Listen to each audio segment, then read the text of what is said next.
Let's do clap.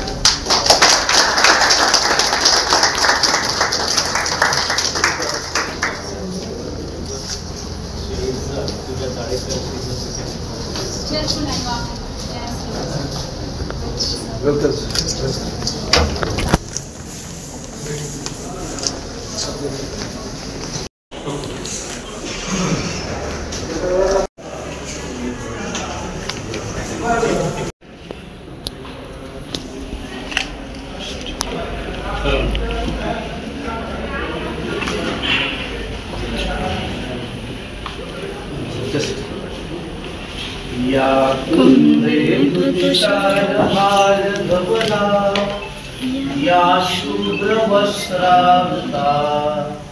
या करा श्वेतपद्मासना या ब्रह्माच्युतशङ्कर प्रभृति दैवै सदा वन्दिता सा मां पातु Saraswati Bhagwati निःशेषजाड्यापहा।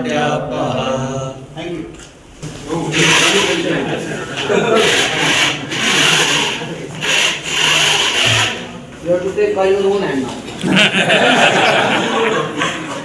Sir, second. Which class?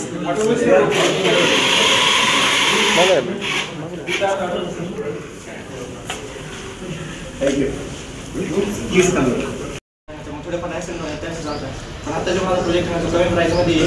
त्याच्यामध्ये जे रिअल टाईम मॉनिटर करतात जसं की इन्फ्रारेड, परत गायरोस्कोप, ॲक्सेलरोमीटर हे ना ऑफरोडसाठी म्हणजे जे आपले इंडियन रोड्स असतात ज्याला मार्किंग वगैरे असते ते स्टेबलाइज करतात. आता बगी वगैरे आहे ना जे की माउंटेनवर वगैरे जातात फिरण्यासाठी, मग तिथं AI डिटेक्शनमुळे ते टोटल स्कॅन करत म्हणजे ते जेवढे सेन्सर असतात त्याच्यानुसार ते स्कॅन करून मग ते त्याच्यामध्ये AI मॉडेल असं जे की मी यूज केलं टेन्सर फ्लो किंवा योलो हे दोन टेन्सर फ्लो लाईट सॉरी तर ते यूज केल्यानंतर आहे ना मग ते डिसिजन घेईल का सपोज आता इकडे जर एवढं याच्यामध्ये ते खाली काहीच नाही तर म्हणजे ऑटोमॅटिक स्पीड कमी करणं वगैरे असं पण आता टेस्लाचं एक ड्रॉबॅक काय तर आपण आता पुतळा असतो जो माणसाला जो काही लिव्हिंग नाही तो तिचा समोर ठेवा तेवढं मध्ये ब्रेक मारते. पण मला याचं काय ते टेम्परेचर टेम्प स्कॅन कॅमेरा असतो आणि प्लस मोशन डिटेक्टर जे मोशन म्हणजे जर मोशन असेल त्या लिव्हिंग असेल. Yes. So this is a very good solution for your bank. Okay. Yeah. And he is giving challenge to Tesla also because Tesla has developed all the things. But he is having his own innovative idea. He want to develop it. He is in first year only. टेस्लाची price 10 लाखाच्या पुढे जाते आणि ह्याच्या प्रोजेक्टची ना maximum आता जो प्रोटोटाइप आहे ना तो 6000 चार्ज असेल अंडर 10000. पण जेव्हा आपण ते गाडीमध्ये रिअल मध्ये इम्प्लांट करणार ना त्याचा खर्च मॅक्सिमम 50 to 60,000 म्हणजे कारण की आपण सर्व लायडार आणि इन्फ्रारेड सेन्सर यूज करतो जे की नाही अंदाज जरी पडला ना तर ते तरी एअरपोर्टला तुम्हाला त्याचा चांगला उपयोग होईल. स्कॅन करू शकतो सर्व आणि याचे रेडियस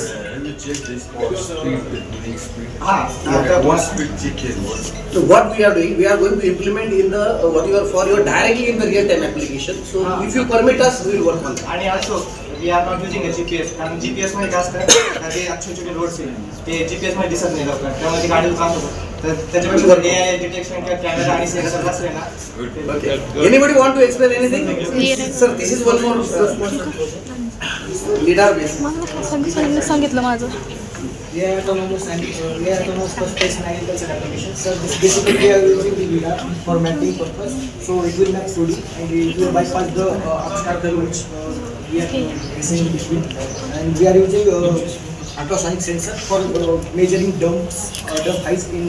For example, जर आपण स्पेस मध्ये चंद्र किंवा सूर्य चंद्र किंवा मार्सवरचे जे डम्प्स वगैरे असतात खड्डे वगैरे मोठे त्यासाठी आपण अल्ट्रासॉनिक सेन्सर यूज केलेला आहे आणि ते हाईट वगैरे मेजर करतात आणि लिडार वगैरे ते मॅपिंगसाठी यूज करतात.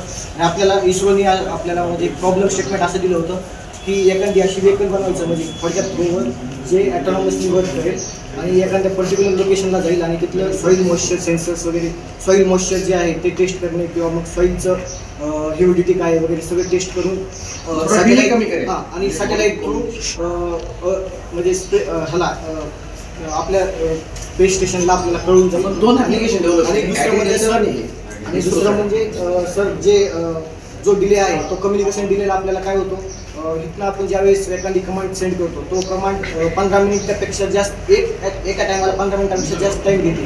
तर आपण हे ऑटोनॉमस केलेलं आहे, म्हणजे ह्युमन इंटरव्हेन्शन हे बिलकुल नाही. हे स्वतः वर्क करेल आणि फक्त डायरेक्ट रिझल्ट सेंड करेल. म्हणजे जो इंटरव्हेन्शन 15 मिनिटाचा लॅग होता तो डायरेक्ट आपण डिले कमी केलेला आहे.